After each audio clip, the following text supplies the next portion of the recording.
Welcome to another edition of Trail Runner Nation. My name is Don Freeman. I am Andy Jones-Wilkins. I'm Adam Kimble.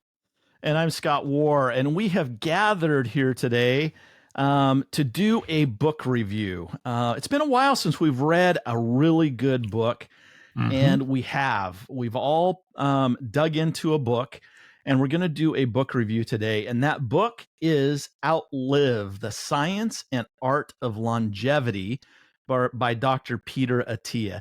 I'm sure if you're listening to this, you probably have read the book. If you haven't, you have to get it.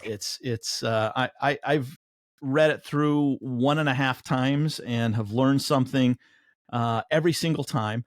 The way we're going to structure this episode is, first of all, we're going to go around the horn and just get a highly significant fact that each of us learned from the book.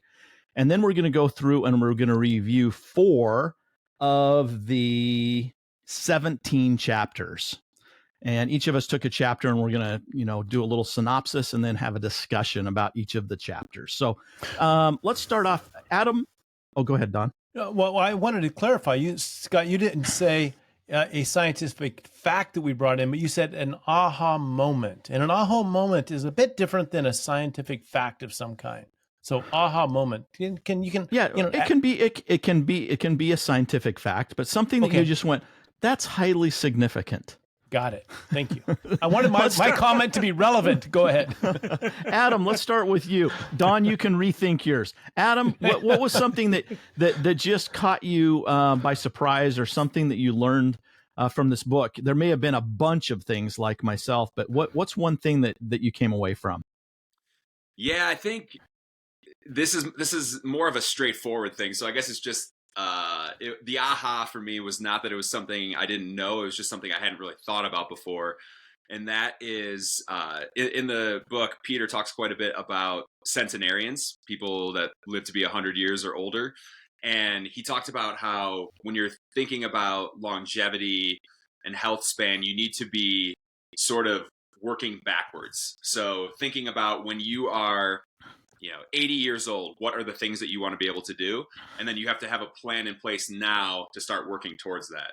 And that was an aha moment for me, just thinking about what do I want my, health and life to be like in X number of years, and what's going to be the path for me to make that possible. That is a really good one. I agree with that one. How about you, AJW? I found myself thinking a lot. It wasn't directly presented in the book, but when I zoomed out and thought a little bit more about it, it's like aging, like a lot of things in life, is both an art and a science. Right? We can scientifically study all these things that have allowed these people to live to be 110 or 115, and whether it's their diet or their lifestyle or their exercise or whatever else. But there's also something about just being who you are. And so that, again, this is a topic I love to think about. That what is an art and a science, kind of like right up there with what is nature and nurture. And I found that to be particularly kind of profound in this book. Yeah, good one. How about you, Don? Oh, you're throwing me under here. I'm ready to go. And you'll know why I had to ask the question of clarification, because there is nothing scientific about my comment. And in fairness, in the defense of the panel here, Scott gave us this assignment about 2 seconds before we hit record. So we didn't have a lot of... Now, I'm pretty sure that Scott's been thinking about this for a week. So he should have something gold, and we expect that. And when I came away, my aha moment is it's never too late to try to change your habits and kind of untangle that web that you've created that you may be trapped in. There's always time. If we're still 98.6 degrees and we're vertical, we can do something better to make ourselves last a little bit longer, to perform a little bit better, and to feel better. And that's what I took away. A lot of good facts in the book and a lot of information to allow us to make those changes. So that's what I took away. That's a good one, Don. Mine is, I think, a little bit similar to a lot of yours, but one of the things that Peter, his approach as a medical doctor has kind of evolved over time. And when he was a young doctor, he thought that nutrition was the big thing that's going to help him live longer, or his patients live longer and healthier. And over time and over experience with patients, he's changed his opinion, and he basically said that exercise is the holy grail, or the miracle drug, that if you stay active, that is going to help all facets of your health span and lifespan. It's going to not only help with your bone density and your strength and your stability and balance, but it's also going to help with your mental side and keep you mentally active. And I thought that was highly significant to me. Now, if you haven't read this book, it's kind of a radical approach to longevity, where it's more of a proactive personal strategy over reactive methods of mainstream medicine. Peter Attia, I'm kind of going to give an overview here, and everybody chime in if you want to help give an overview. He talks about medicine 2.0, which is basically it's focused on treatment. So if you have an issue, you go to the doctor and they give you something or prescribe a treatment. And medicine 3.0, which is where he thinks we need to get to, is related to focusing on prevention.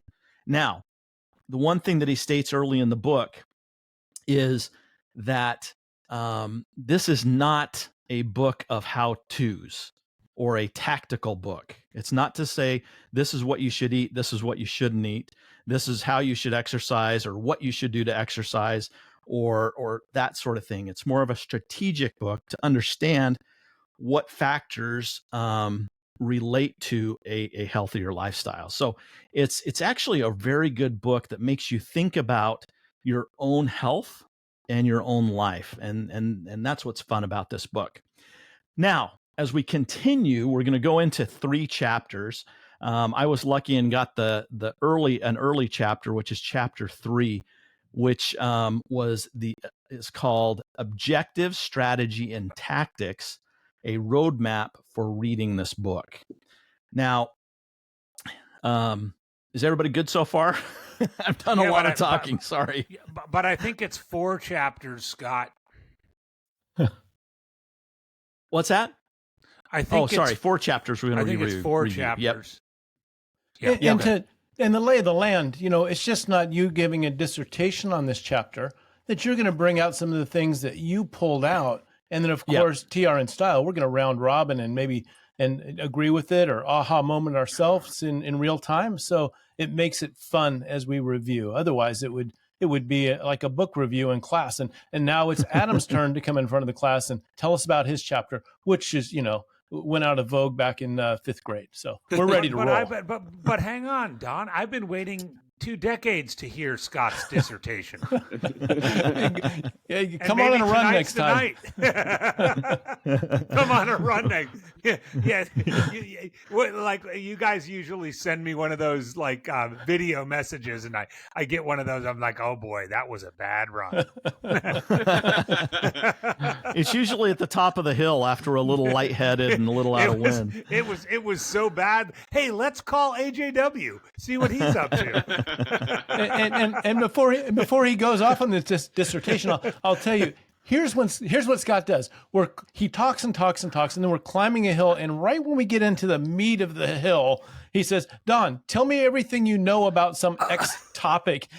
He's very good at that. And you know what? I've caught on after a while. It took a while, but I've caught on. Yeah. That's just good strategy, man. Yeah, it actually happened. The reason he's bringing this up, it's fresh. It actually happened this morning. We're on the steepest part of the climb, and I asked him a question. I said, "Tell me what you know about tens units." And anyway, he just started laughing. He goes, "You would ask me right about now." Anyway, okay, back to the book review. Wait, I'm going to interrupt one more time. I think that's because Scott, you only think I knew one sentence, and I really couldn't talk about it. But I could have said a few things. So I'm ready. I'm ready for chapter 3. Let's do it. All right, chapter 3. For those of you who have tuned out and you're back in with us, thank you. Chapter 3 is Objective Strategies and Tactics, a roadmap for reading this book. Now, he starts out giving kind of an overview by telling a story of a lady that used to have him over to his house quite a bit when he was going to medical school at Stanford. And she was an amazing active woman that loved golfing and gardening.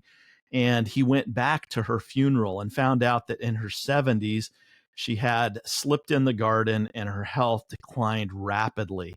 But she stayed alive for quite a long time, for a decade or longer.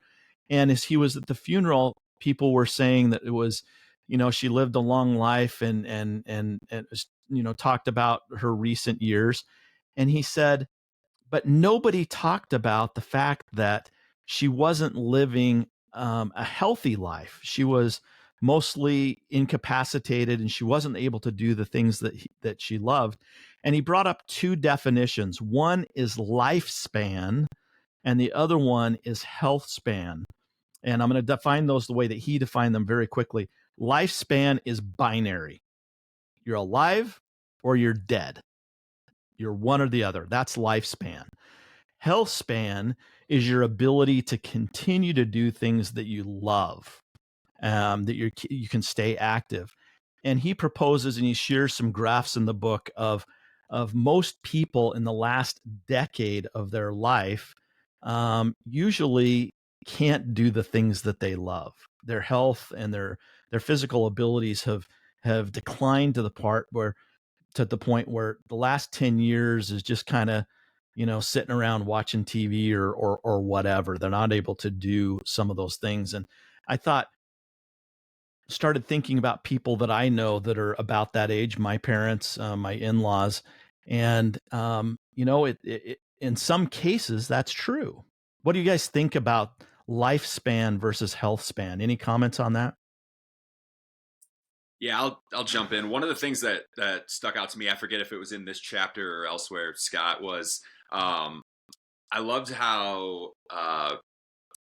Peter talked about when somebody is living an ideal life, they're living longer, but they're living better longer. And then there's usually a more precipitous drop off when they die. It's like they're not, languishing in illness for a decade and then passing away. It's like they live longer, feel great, and then when the time comes and their body isn't, prepared to keep going, it's kind of a cliff's edge.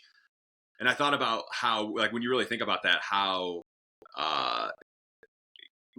good that sounds, right? Like everybody wants to, and everybody's had somebody in their life before that has lost the ability to do the things that they love and has degraded to a point where they're not the person that they once were, unfortunately. But if all of us could live in a world where that was not the norm and the norm was living longer, feeling better, and being able to continue doing those things, I think that'd be a really amazing outcome. And I think that's exactly what his goal was in kind of talking about this. What I took, and I think there's a. Go ahead, AGW. What I took from that too is that you need to kind of start planning now. I mean, we were joking before we started recording that, many of us are on this podcast are sort of in our 50s and in Don's case, 60, just turned 60. And it's a good time to think about, I think that's right. No, that's right. But I like how you highlighted that and even used, I think the font size was even larger when you had to announce that I just turned into my 60s. So you'll arrive. For what it's worth, it was in Comic Sans. But the point I'm trying to make is that one of the things that came up again and again in the book is you kind of need to prepare for it. And I think the people who get caught off guard most of all are those who don't prepare, who think they're going to be 45 forever. I think that's intriguing for sure. So the 2 terms, Scott, it was lifespan and health span. Is that what you Correct. said? And I think if we focus on health span, there's a direct relationship to lifespan. If we're living healthily, Yes. and we're doing the activity, it's going to boost the lifespan. So it's not one or the other. I think we can have them both if we're aware of it and make the right choices. Correct. And he states that they are dependent. You can have a longer lifespan if you're doing the things to be healthier. Now, one thing that he says that it kind of sets this up for the rest of the book is he uses a term. He actually was Peter Attia is very good at math, and he actually did some consulting before he went back and became a medical doctor. He uses an economic term called hyperbolic discounting, which is a fancy word, but it basically means it's the natural tendency for us to choose immediate gratification over potential future gains, especially when it's hard. So he wants to be clear about this book, and as you read the book, you understand very clearly it's not a get healthy quick book. It's not a diet book. It's not, hey, if you do these 10 things, you're going to live to be healthier and a long life. It's not that. As Andy said earlier, this is kind of an art, and by him laying out the chapters and the way that he laid them out, it's you need to understand and set a strategy first. You need to understand what's going on with your life. It's not like you end up with cancer tomorrow and it just happened last week. You just got cancer last week. It's been growing or whatever for decades possibly. And so this is how to understand your health and where you are, and then create a strategy to live that healthy life. And each of us are going to be different. That's the art part, right? We're all different, and we're all going to have different strategies to live longer. Adam. Yeah, to the art and science part that AJW talked about earlier, I think one of the things that I found funny and interesting was that several of the people that he referenced in the book, who were some of the oldest living people of all time, were people that had a drink every single day, and some of them smoked until the day they died, so I think it's fun to point out that it's not linear, right? There's a lot of different ways to do this, but the practices that he's kind of describing that people can think about and incorporate into their lives, those are the things that are going to give you a better chance of getting further down the road. And I would be remiss if I didn't tell you a quick story. I was out in Colorado visiting my in-laws. My father-in-law is 91 years old, and if you saw him in the grocery store, you probably would think he's probably early 70s. The guy is just in shape. He does 50 sit-ups, 50 push-ups every morning, and then goes for a walk for an hour. It snowed about 8 inches of very wet snow while we were there, and he was out there shoveling his driveway, and then he was planning on going to shovel 2 widows in his neighborhood, shovel their snow. And he's 91 years old. And I looked at that and I thought, what are some of the things that he's done to live this healthy lifestyle? And I think the 2 things that I could say is, first of all, he's stayed active. His mind is super sharp. And I think that's because he's doing the sit-ups and push-ups and walking, and he also has a very passionate hobby that that keeps him busy. So that's what chapter 3 is. It's just to have an overall strategy and make sure that you use this book not as a do this, don't do that book. Very, very good, Scott. And as you were reading chapter 3, 3 things came to my mind, and to your story about your father-in-law. The 3 things that may be affecting our health, not only nutrition, which we've heard a lot about, which originally was Dr. Attia's, first position. That's all about nutrition. Then he moves to exercise. So if we think about the 3-legged stool, nutrition, important. Exercise, yes, very important. It's on today's topic. And emotional health. Those are 3 pieces that all have to be in place.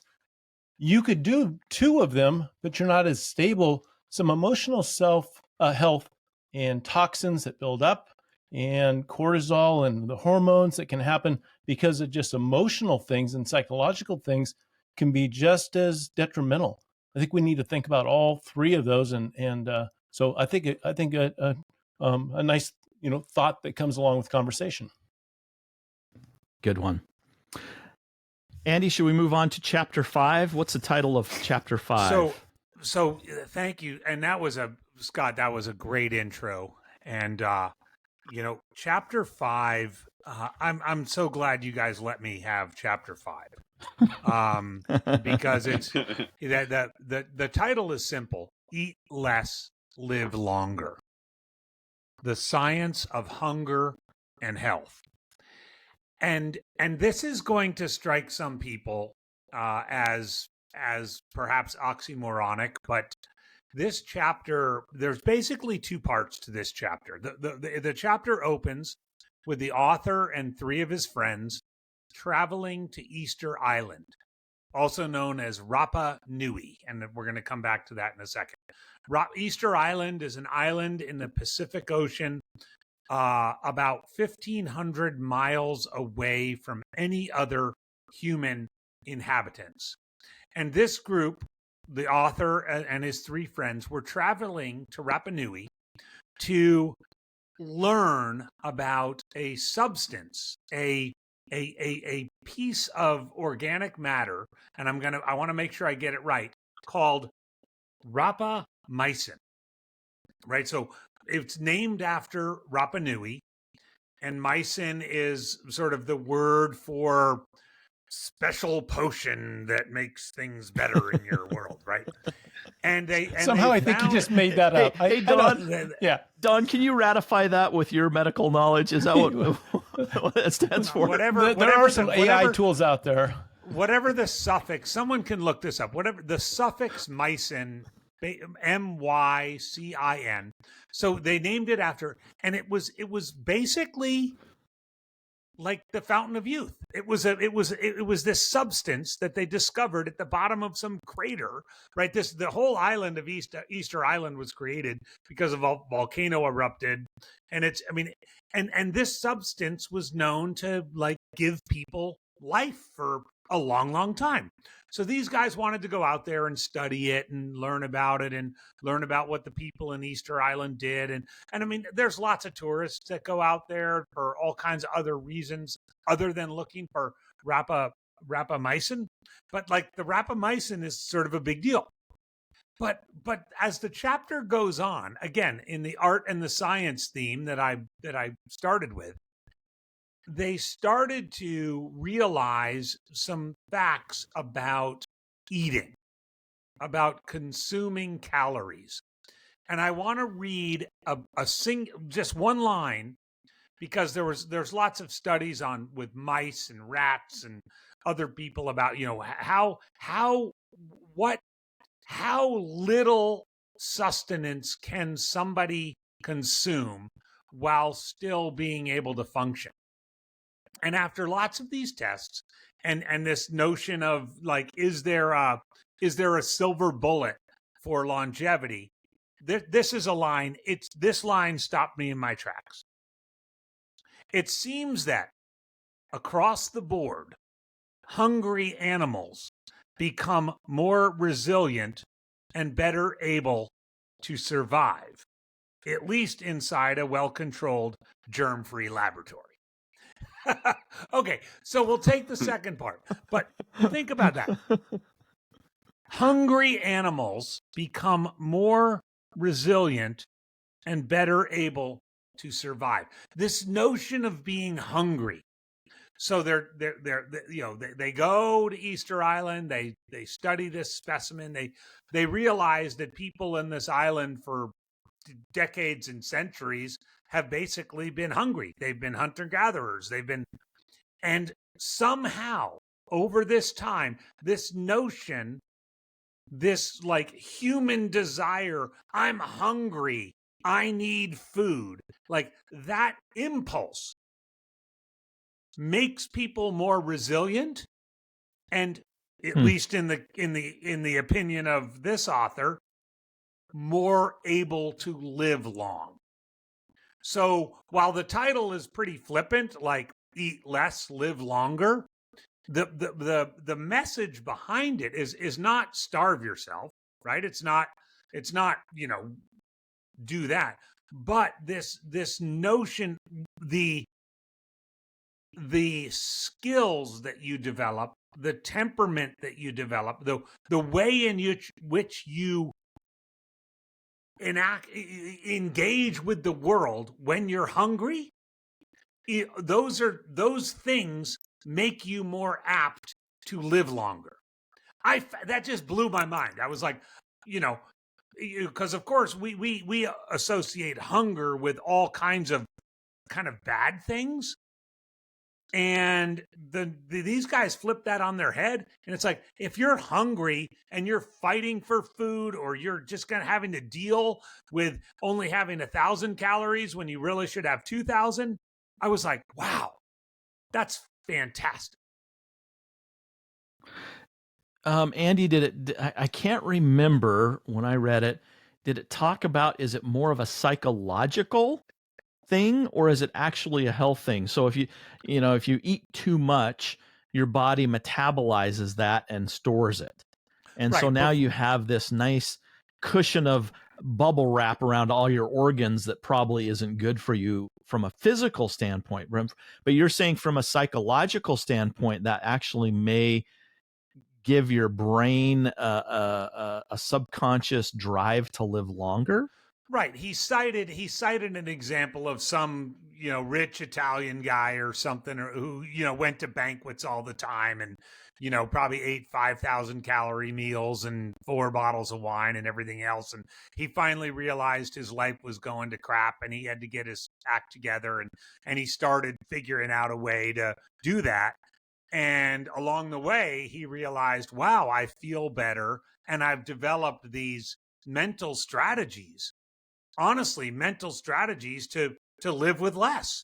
And whether that's living with less food, living with less stuff, living with less, I think the message to me was, hey, living with less can make you more. Honestly, that's what I felt like. Now, again, I want to preface this with saying I'm not sitting here and nowhere in the book is the guy like, oh yeah, everybody should just have a 1,500 calorie diet and everybody, the whole world will be healthy and good. But the idea of, the skills and the coping mechanism that you develop by doing this, I think that he proves it without a doubt. I think we have to look at the definitions of hunger and definitions of starving, right? Starving, you're without substance. You're lacking some essential minerals or nutrients you need to be healthy, to restore muscle, to repair tissue, etc. And hunger is just a motivator to get off your can and get out there and hunt and gather. So being hungry is a motivational piece that we need to have. We're conditioned through eons of time to experience that and then follow through with an action. So I think if you were designing this body, you would say, hunger is an ally. I need to plug hunger into this creature so that I can get them motivated and not just sit there and starve to death and then lack of nutrition, die. So hunger is good in a lot of ways. I think it does something to perhaps to hormones and different things that happen, in the synapses in the brain that, get us out there and get moving. Adam? Yeah, there's also on like a literal level, he talked about the process of autophagy, which is like basically if you fast for X number of hours, what your body starts to do over time is it sort of cleans out the old bad cells and replaces them with new ones. So it's a repurposing of the cells that takes place because your cells go into a bit of a survival mode, not knowing when the calories are coming next. So, from a fasting standpoint, I know that's kind of become a buzzword, and for better or for worse. Actually, one of the things I really appreciate about Peter Attia is that I think he does a very good job of throughout the book of acknowledging the fact that whether it's health, whether it's diet, whatever the case may be. There's so much nuance to all this stuff, and people try to make it so reductive. It's like, this is what it is. This is the thing, and everything else is wrong. And he's like, I'm here to tell you that there's parts of everything that make sense, like the answer's somewhere in the middle. But everybody, that's actually on a personal level, when I see on social media, for example, discussions, a low-hanging fruit, easy one to talk about is nutrition. People get so polarized about that stuff, and whenever I'm reading, I try to stay away from it. But whenever I'm reading, get sucked into something, I always think there's so much more than what everyone is saying. Like they're boiling it down to something that is too simplistic for what the thing actually represents. And I think I just really appreciated that the author recognizes these are all very complex conversations, and I'm pulling tidbits out of things that will make it better and move the conversation forward. Yeah, so I need to run out real quick and jump in my ice tub real quick. Hang on just a second. I'm going to pull it.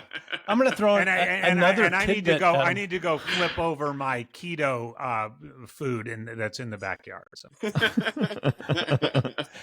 And another tidbit, if this body was designed with hunger as one of the essential characteristics, and it was good because it was a motivator and helped do a cascade of events to hormones and different neurochemicals that are happening, but we take that away from humans today and give them a refrigerator and a pantry and something in my pocket, I'm never hungry.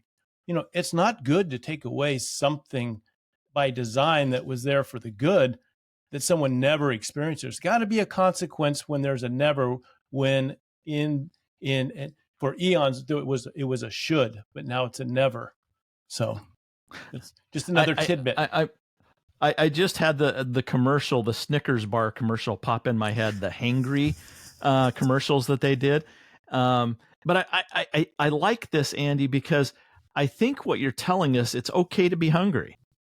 Usually when we get hungry, we just start going, okay, what's for dinner? What's for lunch? I need to go get something to eat. I'm hungry. You know what? It's okay to be hungry. Yeah. I like that. I think I'm going to use that in my life. If I get hungry, I'm going to go, you know what? It's okay. I'm hungry. So. And I really appreciate Don's differentiation between hunger and starving, right? Like hunger, I think, when you're starving, let's start with that. When you're starving, you're going down. You just have to have something. You just, you're at a place where if you don't get something bad's going to happen. And we know that there's starvation in the country and the world, and we need to do things about that. When you're hungry, it's almost a motivator, right? It's like, well, oh gosh, I'm hungry. And what am I going to do with that feeling? I think this is what Peter talks about. Like, if you're hungry, you can go, like, you're going to be motivated to go out and kill the wildebeest so that you can feed your family with it. Or when you're hungry, you're going to go out and get that job that you didn't think you were going to get. When you're hungry, you're going to go and beat the team that's beaten you 4 times this season, right? There's something optimistic and hopeful about being hungry. And I think what he's saying here, and again, going back to the rapamycin, like there was in this island that's in the middle of the freaking Pacific, where there's not this substance was created there, which was supposedly this fountain of youth substance, but it was created out of this. We're not starving, but we're hungry. And I think there's something so motivating about that, rather than hopeless. There's something motivating about that, and that's why I'm glad you guys let me pick this chapter. And well, look how many different ways that we've used hungry. We used it with a negative connotation, like, oh, that's a bad thing. But then when people need a job, they're hungry for a job, as you were using it, AJW. They're hungry for a win. You hope you have that hunger when you go into something competitive, because it's the desire to overcome. So we use it in different contexts, and sometimes it's desirable, and other times we try to avoid it. So, where does this definition land? And maybe the truth is it should land on the same side. maybe they shouldn't be opposed at all. Maybe hungry is something positive, for in both contexts. Maybe it's okay to be hungry. So I ask you guys this question, when's the last time you've been hungry or thirsty? When's the last time you've been genuinely hungry or thirsty? And that's an awful thing to say. And it's very first world, first privilege. I get it, and I'm not going to apologize that if I'm thirsty, I might go get some water, if I'm feeling thirst. But, we're pretty lucky and pretty fortunate. And I just I don't want anybody listening to this that not to think that we don't hear the world, and maybe their cries for it, as AJW stated, that's important. And we should all be working to the better of that. So I just want to put that out there. Yeah, good points. All right. All right. Good job, AJ David. I think we're good job. I think we're into chapter. I think it's time for Don's chapter, right? No, I'm 13. I'm the last one. No, he's the last one. He gets to wrap Adam's up. chapter. All right, cool. Yeah, Adam's chapter 11. What's chapter 11 about, Adam? Chapter 11 is entitled "Exercise, the Most Powerful Longevity Drug." And kind of going back to what you had mentioned earlier, Scott, Peter sort of dives into the idea that, at one point in time, he was thinking that it was, diet and nutrition was the most important thing in lifespan and health span, but he's come to the realization that it's actually exercise. And I love that he says this, I think it's fairly early on in the chapter, but he says, if you adopt one new set of habits based on reading this book, it should be something related to the realm of exercise. And I thought that was awesome. And it was the most interesting thing to me where there were just some kind of little facts and tidbits throughout this chapter that really just blew my mind. I mean, all of us here on this call, we've prioritized exercise in our lives, right? But it just sort of, reading this chapter sort of reinforced to me that this has got to be at the forefront of, when I'm no longer a competitive ultra runner, I need to prioritize this even more so than I do now, So it's just kind of recognizing that this is something, the importance of this doesn't go away. In fact, the importance grows as we age. Which is fascinating. But as it relates to lifespan and health span, Peter says in this chapter that it's indisputable that exercise has a huge impact on lifespan. But even if you said it didn't, or it had a negative impact, even if it had a negative impact on lifespan, he said it would still be worth exercising for the health span benefits. So you're going to have such an increase in your quality of life that even, and it is just a double positive, but even if it was a negative and it was going to shorten your life, it would be worth the trade-off for the health span. I thought that was a pretty powerful note on his part as well. Very good. Yeah.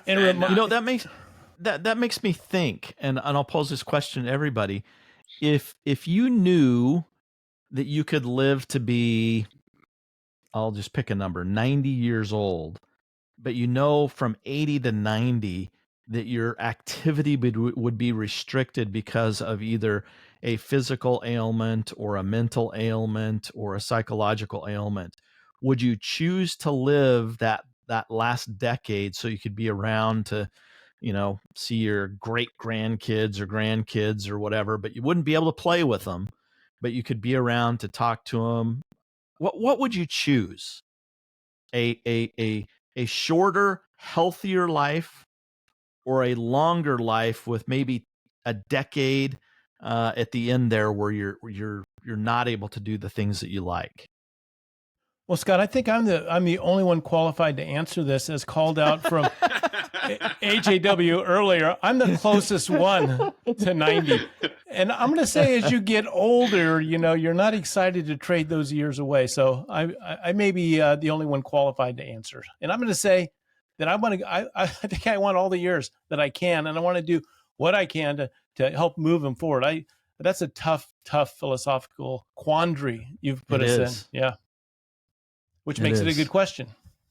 Yeah, very good. In fact, my instinct was going to be to answer it the opposite of what Don just said. But then at the end of your question, though, Scott, you just the way you worded it changed my mind. You said, Oh. so you could be there for another 10 years. You might not be able to pick people up and engage with them, but you can still talk to them. And I thought, yeah, that would be worth it. I think that ultimately, though, that's the beauty of it, right? Like the goal is for it to be not either or, but both and that's what we're all aiming for here is the longevity with health span. And yeah, that's now I have now just reading this book has so many ideas swirling in my head about how to prepare for the future in this way. Well, a couple things real quick. One, Adam, I think you're right on the money. I think Andy said that earlier. You need to think about those last 10 years. Let's say it is not at that great physical health that you want to have. And you need to plan for that. What are you going to do when you can't go travel the world in the last 10 years, or you can't shovel the snow off of your walk, or you can't walk around the block? What are you going to do? And you need to kind of plan for that. What's that noise? Hey, Don, are you doing laundry? Yeah, so it is laundry night, and you guys are right square in the middle of it. It's a printer. Okay, so I'm going to hit the power off, and somebody will come running in saying, "What happened?" Someone call Michelle to have her fix this. Hey, Don, I want to. We're back in recording. Don, if you don't mind, I've always been impressed with your mom. Tell us how old your mom is, and tell us what she used to do for a living, and then tell her what she recently has done. That just blows my mind. Well, my mom has always been active, from the stories as growing up. She was with horses and, very active kid. And then, of course, she raises kids, her my sister and I, and then moves into gymnastics, and not gymnastics, owning a gym. So exercising, a gym up front, and doing aerobics classes and teaching, a number of those each week. And that was her passion for 25 years. And she did that. And then she moved up here to where we're at, and she sold that, and then she's kind of lost it. But all of a sudden, she's had a twinkling in her eye to convert her home into an exercise studio. No, not the whole home, but the biggest room she had. And so that meant for her birthday, her 81st birthday, we went over and put up mirrors and moved furniture and bought big speakers in and created this workout space. And to know my mom, you would not be surprised by this story. So she's down buying speaker wire at the local Lowe's and speaking probably loud enough for someone to hear. And she says, "Oh, I'm getting the speaker wire for my speakers because I'm creating this exercise studio to do aerobics. I used to teach them for years, and now I'm teaching them." And she's 81. And this lady is listening to the story, and she said, "My mom is 73. Do you think she could join your class?" So now she's getting people coming over. She says, "How much is it?" She goes, "Oh, no, it's free. I'm not charging for it. I'm just doing it." She loves just having the neighbor ladies come over and do aerobics because of Don's mom's generosity. I love it. She's a motivator. She is the original influencer, at least in my small circle before we had social media, right? She motivates people. She loves health, and she speaks about it, and she acts it. And at 81, she wears people out, and she has lived that health span. And also a lifespan is a great example of what to do. So I've watched her, my entire life setting that example. So, well, and I think it fits perfectly with Adam's chapter that exercise is the most powerful drug. I mean, she still runs at 81. She goes out and runs, and she's probably our loyalist listener to the podcast. And to the point of exercise is the number one choice. After a class, she and a couple of the classmates went out for an In-N-Out burger, cheeseburger, and some fries. So, she's not slowing down. What else was in that chapter, Adam? Did we cover it? Just a couple more things I wanted to mention. So, I find it really interesting, Don, and both Don and Scott, you both told stories about someone in your life, mother and father-in-law who are very advanced in their age and still living really great lives and have excellent health span. And it's just funny to me that almost across the board, when you hear that, you hear about the physical routines of those people. They're active and doing things every single day. And I just think, to Don's point earlier about emotional health, I think there's a direct correlation between physical health and mental and emotional health as well. So pretty powerful. But on that point, if you are listening to this and you don't exercise, I've got some good news for you. If you go from, this is from this chapter, if you go from 0 weekly exercise to just 90 minutes per week, that can decrease your risk of dying by 14%. Wow. I just thought that was fascinating. You can, to me, that's a huge number. 90 minutes a week can give you a 14% greater chance of living. That blew my mind hearing that. And it just made me think about if you have even more, exercise throughout your week, how much, not that it's going to, at some point it's going to plateau, right? But still going to do a lot of good things for your life. Then the last things I wanted to mention were, he kind of goes into a period about, and again, back to the conversation about not being too reductive and taking these nuanced conversations. He talked about VO2 max for a little bit. And then he talked about strength training, weightlifting, and how, there's like some people that say weightlifting is that type of exercise you need to do to live the longest. Some people say cardio. But again, Peter Attia finds that he believes it's somewhere in the middle and a combination of those things. And but a couple interesting, again, tidbits from this chapter that I wanted to share real quick. So he said that a person who smokes has a 40% greater risk of all-cause mortality. But then he goes into the fact that so this is in the VO2 max conversation, people who have a below average VO2 max for their age and sex double the risk of all-cause mortality compared to someone in the top quartile. So basically what that breaks down to is somebody with poor cardiorespiratory fitness has a greater relative risk of death than someone who's a smoker. Again, crazy. and I think that he even makes a point, Adam, that 90 minutes is not like, you don't need to, go buy an expensive bike and ride it and get your heart rate up to, 90% of threshold. It could be walking around the block a couple times. It's low heart rate intensity, right? Yep, exactly. Even just walking around the block or walking for an hour can have enormous benefits. And Adam, you brought up, my mom's story and Scott's father-in-law story. And of course, AJW called my age out at just turning 60. And in turn, I threw my mom under the bus at being 81, but we didn't disclose Scott's father-in-law, probably out of respect, him being 91, which I learned on the run today. But if you ask my mom or Scott's father-in-law, or even me, there isn't one of us would say we're old. We don't think old. We don't act old. We don't participate in ageism. We don't carry that around with us as an anchor or a cross that we have to bear. And I think it is that mindset piece. How old do you feel? And I would guarantee that 81, 91, or 61, none of us in that category are going to step up and say old. My mom tells a story. I was talking to this older lady. I said, "How old, Mom?" And I'm thinking, 140? I mean, how old?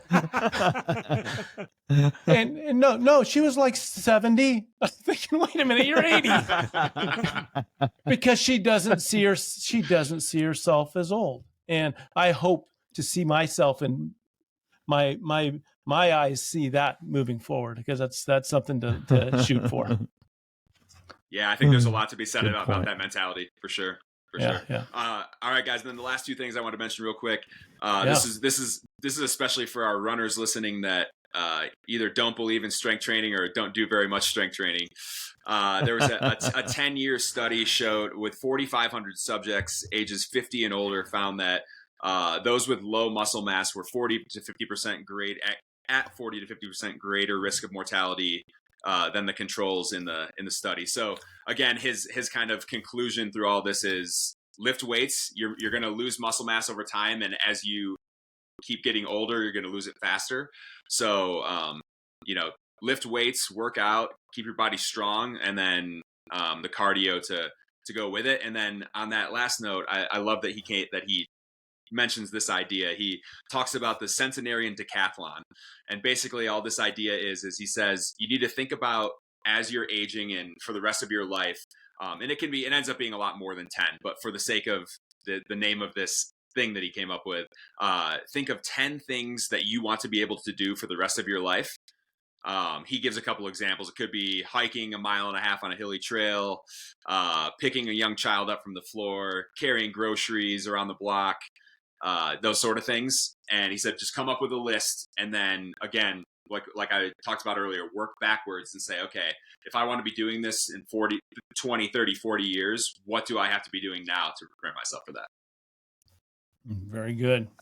That just rang my golden nugget bell. We should have a golden nugget sound or a charm or something like that. Yeah, Ryan. That's awesome. Ryan, I love that. Ryan, can you come up with a golden nugget soundbite, something that sounds like something clicking inside of a sack of golden nuggets? Because by now Scott has a sack of them.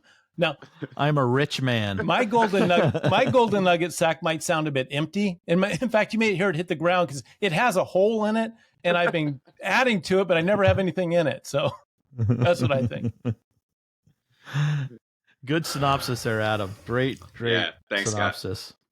All right, chapter 13, Don. Let's round it out. Chapter 13. And guys, thank you for allowing me to do 13. Like Andy in his chapter 5, I felt fortunate to do it. In fact, as I looked at this chapter, there was a reason that Peter Attia put it where he did in the book. He's got chapters 1 through 12 protecting chapter 13 from anything wet, a spill. Chapters 14 through 17 and the back cover are providing protection from that end. That's how important this chapter is. So it's a good one. And he talks about relearn. Wait, what's the title of the chapter, Don? I don't know. Well, it was protected from you looking at it.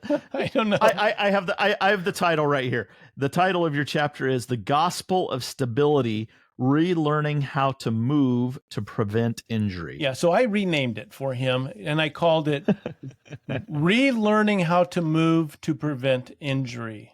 Learning how to move properly to prevent injury. And isn't that what we want? We want to stay active, but we need to do things right. And we've talked about it on the podcast just endlessly about gait and about different things.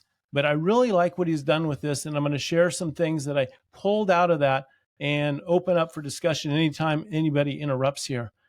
He talks about in our 40s, we will do half as much exercise as we do in our 70s. Half as much. So it is a radical change. So first off, I imagine that the 40-year-olds are exercising, because that would be kind of a dumb statement if they were just sitting on the couch. So if they are exercising, they're only doing half as much, and he gives a reason why. Any thoughts? Well, wait a minute. Did I hear that right? I think you flipped it. That you're around, doing Don. half as much at 40? No, half than you as are much at 70?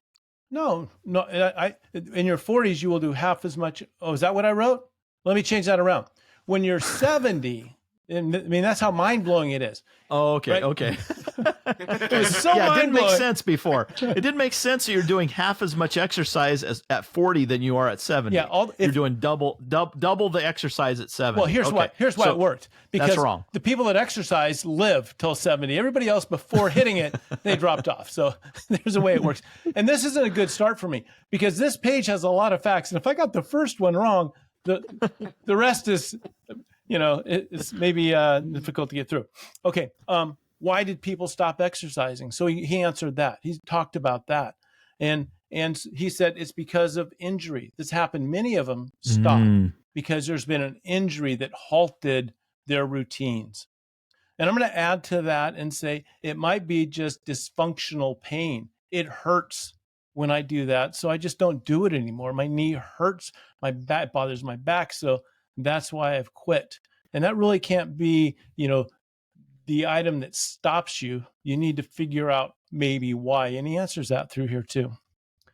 He says, and this is, I'm just going to say something real quick, Don, if you don't mind me. Yeah. This is a perfect chapter for you because you're a chiropractor. You saw people that were injured, and they'd come in and they go, I can't garden anymore because my back hurts, or I can't do this because my knee hurts, or something like that. So you've seen this live in a practical situations. And so, I've answered this question many times to myself as I asked it. If I could do one thing for the person, I could only do one thing. Would it be that adjustment where you mobilize the joint and try to break some of the pain up that's there and get rid of muscle spasm, or put ultrasound or stimulation machines or heat and ice and do the things like that? Would I do that?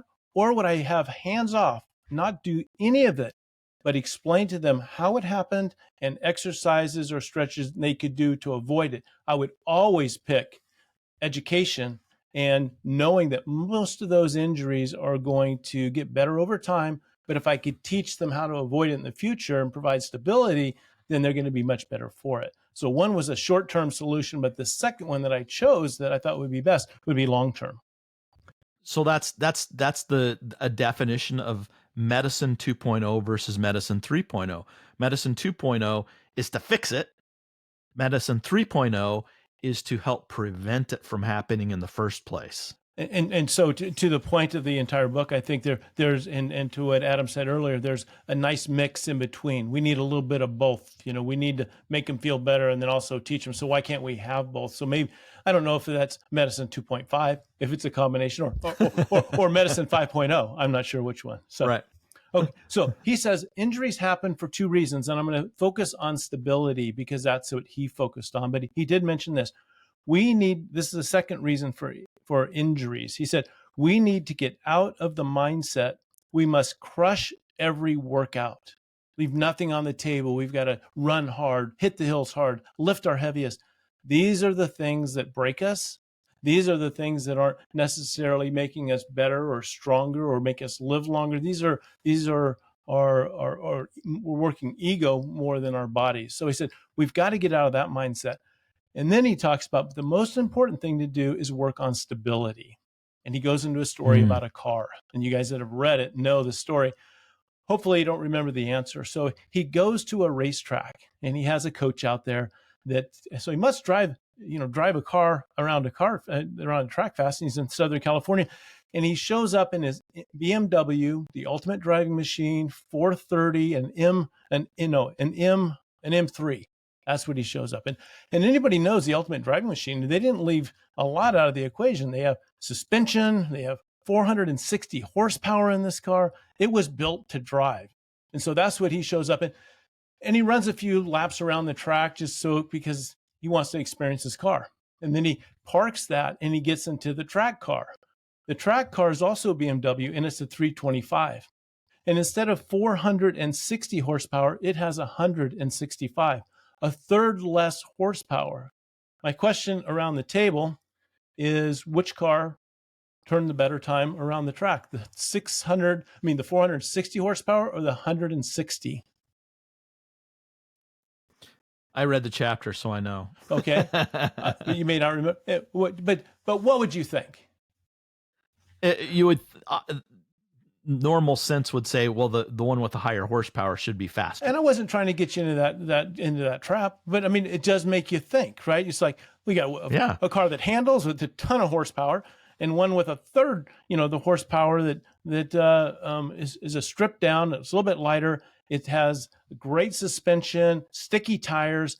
It could use all of its horsepower on the track. Everything in that motor made it to the track that allowed it to beat that 460 horsepower car by a few seconds.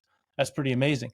A lot of the energy was wasted for the 460 horsepower because the tires were sliding, the chassis was tweaking a bit, it was leaking out. And that word leaking out is going to play a little bit further down here about stability and leaking and not keeping everything tight and contained. So that's that story. Have you guys ever heard the saying, you can't fire a cannon from a canoe? Have you ever heard that? I don't think I have. I have Ryan's not. shaking his head. Yeah, you have not, Adam? Yeah, actually, I don't think I have. Okay. I mean, if you had a cannon and you fired it from a canoe, you'd end up probably falling out of your canoe. There's too much force in it and not enough stability. And that's what happens when you don't have stability. That's part of that story. So what about stability on the trail? And we talked about it on the track with a car, firing a cannon from a canoe.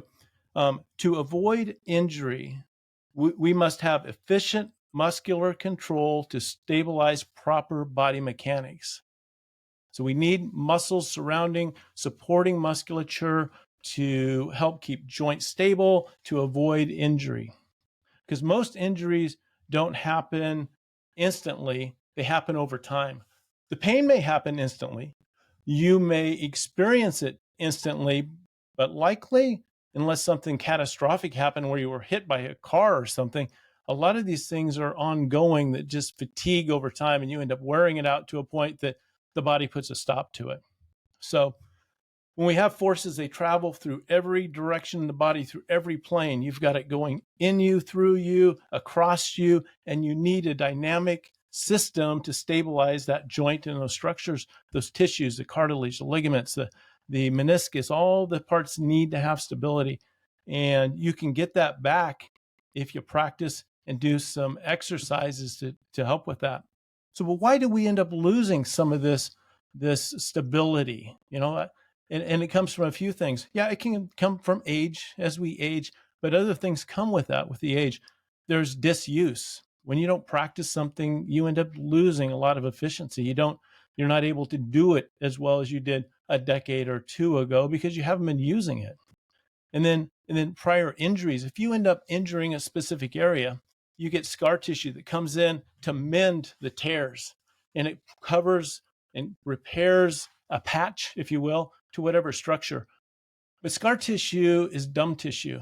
It's very good at mending something, but it doesn't have all the receptors in it to talk about position and how much stretch and what stress and what position that joint is in. It holds it together. It's not as flexible. It's dumb, but it's not as good as the new stuff.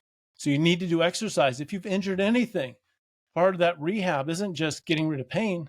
You got to get some performance back. You've got to work on balance. You've got to work on that stability, exercise, improve that system. So as time goes on, you just don't keep piling and layering problem over problem over problem.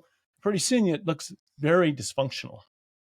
If you take someone and have them sit on an exercise ball, if they have some age or disuse or prior injuries, they're not real competent. They're going to sit on it, and first thing they'll do is look for something to hold on to so they don't fall off the ball. They'll put their feet wide because they need stability. All of this is intuitive. They're just doing it because they know what they're up against. And if you don't give them some of those things, they're apprehensive. Give somebody young that has balance, that has confidence, they'll get right on that ball and they'll balance without a problem. If you think about what we did as kids, a lot of it was preparing for the world. We walked on planks, we balanced, we hung on things. We were practicing developing this motor control system as we were growing and practicing these things playing outside.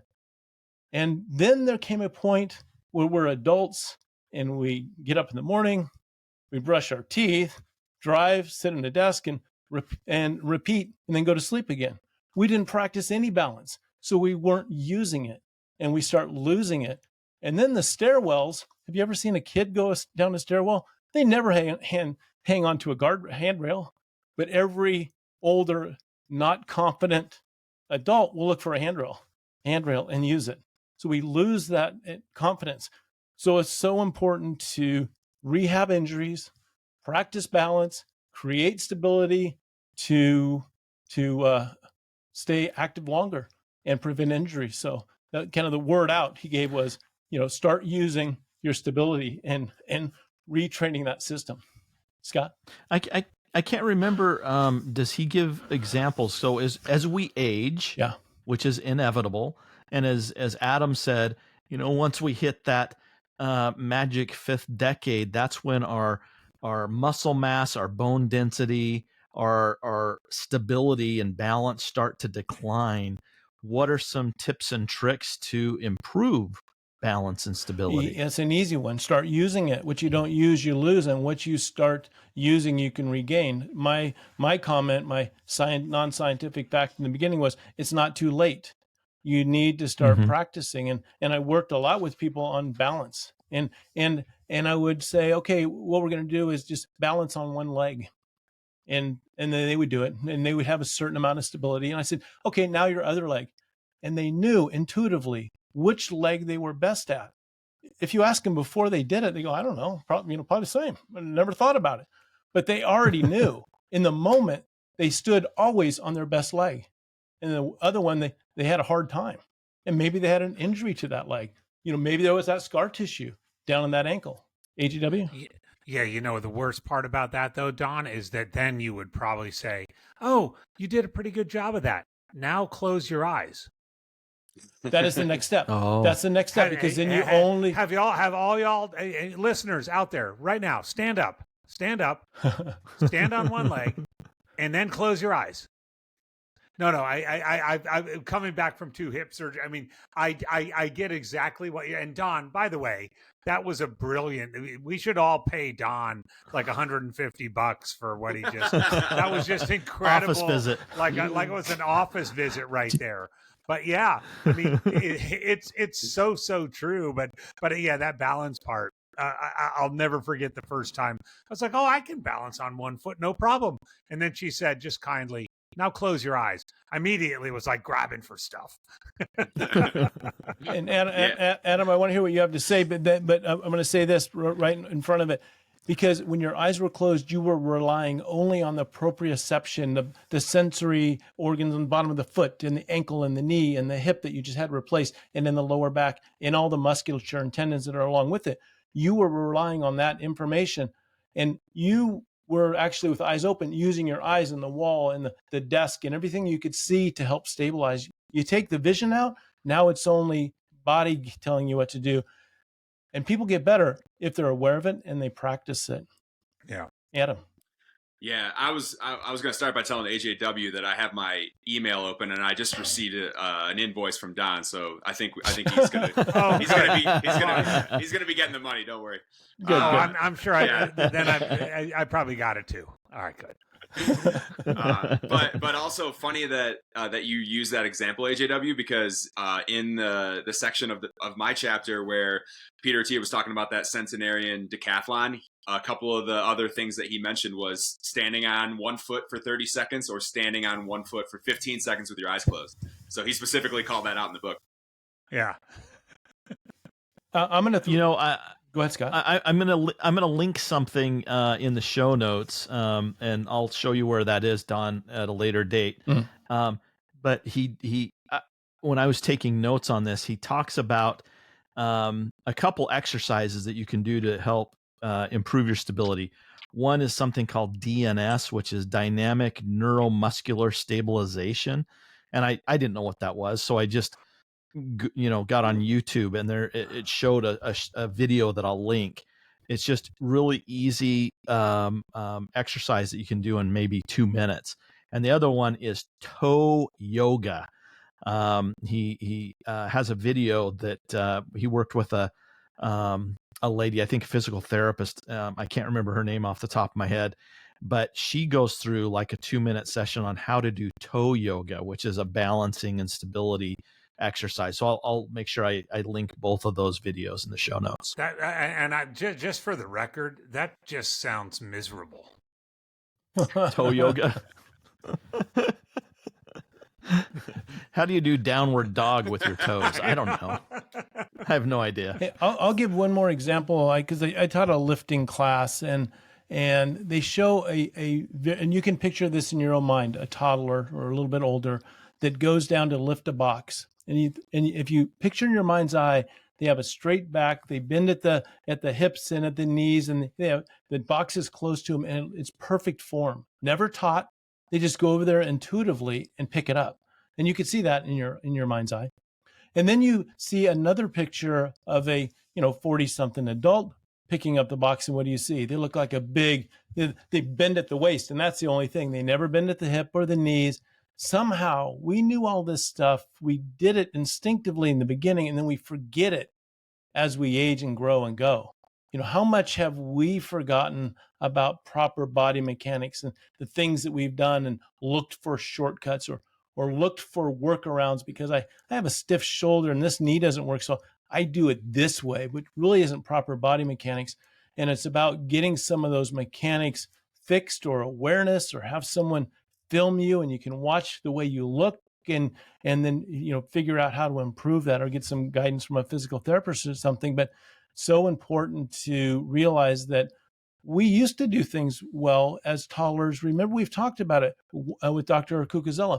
Watch a very young child run, short gait, land on the forefoot, perfect. It's like, wow, that's amazing. And then you watch the same person maybe 20 years later, and it's like, what happened there? So we lose some of the things that it's hardwired inside of us, and we lose it. So I think that's interesting. Yeah, I love that, Don. I was gonna say, my daughter's 2 years old, and at least once a day she'll do something like that. Well, she'll be like sitting down on her butt and then just go straight to standing, not touching anything. And when I see that, it's inspiring. It's like the right word, I think, is inspiring. I'm inspired when I see that, because it's amazing. Like you said, these natural gifts. No, I didn't teach her that. She just instinctively knows how to do it. And so I think it's cool that I'm equally inspired by my 2-year-old daughter as I am by a 90-year-old who, is walking an hour and shoveling people's driveways, And your daughter's inspired by you and watches you lift a box completely the wrong way, and then she changes her form because she's inspired by you. Well, Adam, as you say that, I'm going to inspire everyone here, hopefully. I'm thinking I have a grandson that's 18 months old and walking now, but he will squat down where his butt's touching the ground, but both feet are still planted on the ground, and he'll squat down and play with toys, and then he'll stand up without touching anything. That is something that we can learn to do or continue to do into our later years. I lived in Korea for a couple years, and the old people do that all the time because that's just part of their culture. When they are sitting around at the park, they don't sit on a park bench. They squat down like that. Now, the older people, they have a cane that they can kind of help themselves up, but you could see 70, 80-year-old Koreans that are squatted down like that, both feet planted on the ground, heels and toes, butt touching the ground, and then stand up without any problem. It's because they did it their entire lives, and they didn't quit doing it. So I think that that's something that we don't just lose because we get old. Yeah, quick example. I know you guys know my background as a baseball player. My catching coach, when I was in high school, I was a catcher. He actually played in the major leagues, and one thing that was amazing, he's my size, so he was 6'3", and he had the most insane flexibility for someone that tall, I think, that I've ever met. And I remember one time I asked him, I said, "What's the deal? Is this just natural or what?" And he sat down and he was on his knees, kind of in the position where you're on your knees but butt on the ground, but wasn't straining at all, just super easily, you could sit like that. And he told me that he just never stopped doing it. He's like, I sat like this when I was a kid and I never stopped. And then his flexibility was just maintained. So to Don's point earlier about use it or lose it, I think some of these good practices, even now, we can sort of incorporate back into our lives and try to make it something that we're doing 10, 20 years from now. Yeah, but probably a good warning. If you haven't done it in 50 years, you probably should start slowly. Ease into it. Yeah, don't jump right in, listeners. Because Adam, if you put me in that position, because I can picture that position the catcher was in. If you put me in that position, I don't know what kind of trauma I would have in my knees. I'm sure something would tear, pop, and I would be, admitted to the hospital, the next day. Yeah, that's a good disclaimer. Good disclaimer. Good discussion. The book again is called Outlive: The Science and Art of Longevity by Dr. Peter Attia. It is available on Audible. That's the way that I consume most of my books, and it's so good. I'm going back through right now because of this podcast after listening to the entire thing, going back, and I'm gonna commit to you guys. I'm gonna finish it the second time because there's so many things that I missed the first time, and I think that I think it was Don, maybe Andy, it was you that said the good news is it's never too late, regardless of where you are on your journey of aging. It's never too late to start slow and throw some of these strategies and tactics into your routine so that you can not only live longer, but live healthier. And I think that's the key here. Well, and I don't know what the listeners would think, but man, this is one of those books that's beefy enough that it could even be worthy of a second episode. Let's leave it to the listeners. Yeah. Listeners, let us know on social media. If you want to hear a second episode where we grab 4 more chapters, we'd love to do it. I would love to do it because I learn when I hear you guys consume a chapter and regurgitate that in your own words and throw in examples. So I wouldn't mind doing it, even if we don't record it. Yeah, we can just do it. Did we go for a long run? Did we record this one? Ryan, did we record this? Did you hit record? Oops. We're good.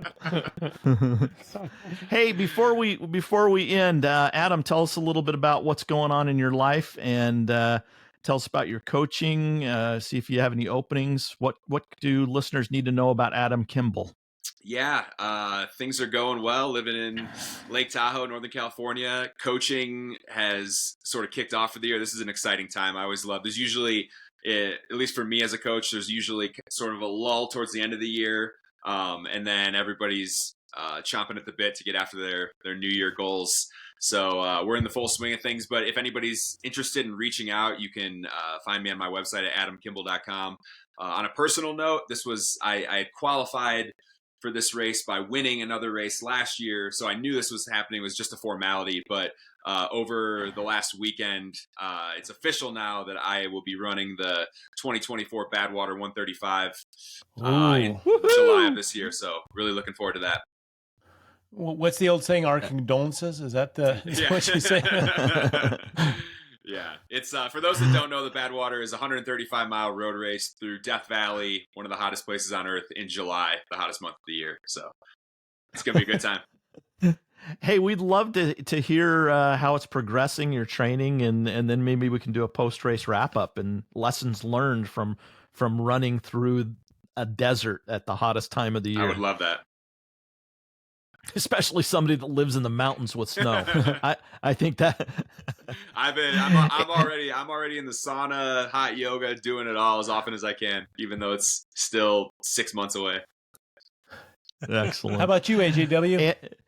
Good stuff. Well, man, condolences for sure, Adam. Well, I'm a month and a half into my full-on running life. I left education at the end of December, and I'm coaching and writing and podcasting on Crack a Brew with AJW, and we have a camp down here in Arizona next week where we're bringing ultra runners down here to escape their cold climates up in the north and come down here and run camps. So I'm excited about the 2024 and how well it's going. I want to talk a little bit because you guys launched my podcast. You helped me launch my podcast. It's been going now a year and a half, and man, I like you said, it's fun.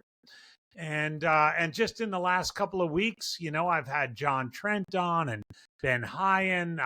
Coming up is Sabrina Little and Magda Boulay, and then I'm going to close out the season with Jeff Browning. So thanks a lot for encouraging that. And listeners, if you haven't gone over and subscribed, check out Crack a Brew with AJW. It's a fun podcast. It's a lot different than this, way less scientific, but a lot of fun and and good conversations between people. So thanks a lot. And yeah, that's what I'm up to. Oh, and I'm also running. I'm running again. I'm going to do the the Black Canyon 60K on Sunday, so that'll be fun. Oh, nice. I Very was nice. just going to ask Oh, if you're going nice. to be there. Perfect. Oh, I'll be there. I'll be chasing the cutoffs. You know, it's kind of a nice. I've said to these guys before. You've been a long time in the sport when years ago you went on a race website and checked out what the course records are, and now you go and now you go on a race website and check out what the cutoffs are. Like, that's how you've come full circle, and that's me. I love that. That's awesome. You have something to look forward to, Adam. Yeah. Hey, what's great? What's great about AJW saying that is that's like a perfect synopsis of what we just talked about today. Like, that's the goal. Yeah. I want to be chasing cutoffs, years from now Exactly. as well. So. And if you're still in this, if you can go from maybe this is a title, from course records to cutoffs. Yeah. Is that the title of your autobiography? Now that you mention it, maybe it should be. But on that point, AJW, I've often admired that you have not only stood on a podium, but you're also sticking in the sport and staying with it, and not feeling bashful about chasing cutoffs. There's not a lot of people with a secure enough ego to feel okay with that, to not show up as a podium stander, but a cutoff chaser. And I think you set such a nice example for all of us to say, it's okay. Just get out there and embrace it and love it. And then that is a full circle. Don't stop, a third of the way through the circle, embrace it the entire way. And I think that you doing that and saying that on the podcast gives every listener permission to do it too. And I know it helps me. And if it's okay for AJW, then it's okay for me. So I'm glad you talk about it. Well, thanks, Don. And by the way, I have a little wager with a couple of my 20-something and 30-something friends going into this Black Canyon 60K, by the way, which is like the undercard of the 100K, which is the big race. And that's that the two of their times combined versus my time. Oh, right. So they're going to, if they do 2 4.5 hours and I do 8:59, I win. So we'll see how that goes. Nice. I like that. Yeah. is there a place to put money on this? Is there a line in Vegas on this? Because I think I'm going to put money on you, AJW. No, because you guys know me. I try to stay under the radar. Adam, are you going down? Are you racing that race? I am not, no, but I'm really excited. I think Black Canyon has always kind of been the gold standard for golden ticket races for Western states. Oh yeah, and I think this year, for those that don't know, all the other golden ticket races gave away 2 tickets per gender. This year, it's 3 men and 3 women. So I was just looking at the start list for the first time, like earlier this week, and my head exploded. I mean, it's going to be like, almost as good as a Western States start line. It's crazy. Yeah. I'll just jump in and say, Scott, this will no doubt be the second most competitive ultra in North America this year. I mean, we got to give Western States the most, bar none. I mean, if you're a fan of the sport, the three golden tickets, the fact that it's February in Arizona, I mean, it's going to be a barn burner. It's awesome. It's awesome. So good for Jamil. Well, good luck out there, Jamil and the AJW. team at Aravaipa. Well, no, I'm just doing the 60K the next day, so that's like the JV race, but it'll be fun. And hopefully, You can. I'm just saying. I hope you have fun out there. I'll have a crappy time.